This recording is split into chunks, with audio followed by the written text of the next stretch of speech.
Агаарын тээвэр гэж юу вэ? Агаарын тээвэр гэдэг нь ачаа барааг хамгийн хурдан шуурхай тээвэрлэдэг тээврийн төрөл бөгөөд Монгол улсын хувьд агаарын тээвэр 1954 оноос үүсэж хөгжсөн байдаг. Дотоодын тээвэр зуучин компаниуд агаарын ачаа тээвэрлэлтийг 1990 оноос эхлэн зохион байгуулж эхэлсэн. Монгол улсын хувьд агаарын тээвэр яаж явагддаг вэ? Монгол улсад агаарын тээврийн Miata, Air China, Korean Air, Aeroflot, Turkish Airlines зэрэг авиа компаниудын шууд нислэгүүдээр хийгддэг ба эдгээр нислэгүүдийг ашиглан Монгол улс руу таны ачааг Бээжин, Сөүл, Берлин, Гонконг, Москва, Стамбул, Токио зэрэг хотуудаар дамжуулан дэлхийн өнцөг булан бүрт импортлох болон экспортлох үйлчилгээг үзүүлж байдаг.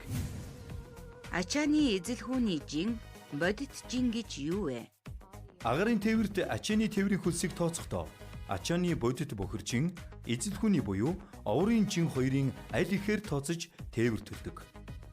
Жишээ нь ачааны өөрийн жин 50 кг боловч ачааны баглаа буудлын хэмжээс 120 см-ийг харьцах нь 100 см, мөн 40 см харьцаатай бол оврын жин 80 кг болох юм. Томьёо нь урт өргөн өндөр см, за 6000 эсвэл нийт метр кубик 167-оор үржүүлж тооцдог. Дэлхийн хамгийн их ачаалалтай агаарын тээвэр үлддэг нисэг онгоцны буудал бол Гонконгийн олон улсын нисэг онгоцны буудал юм. Энэхүү нисэг онгоцны буудал нь жилд дунджаар 4.8 сая тонн ачааг буулгаж эргүүлэн ачиж нисэгдэг байна. Хэрэв танд агаараар ачаа тээвэрлэх шаардлага үүсэж байгаа бол Мон логистикс руу хандаж мэргэжлийн зөвлөгөөг аваарай.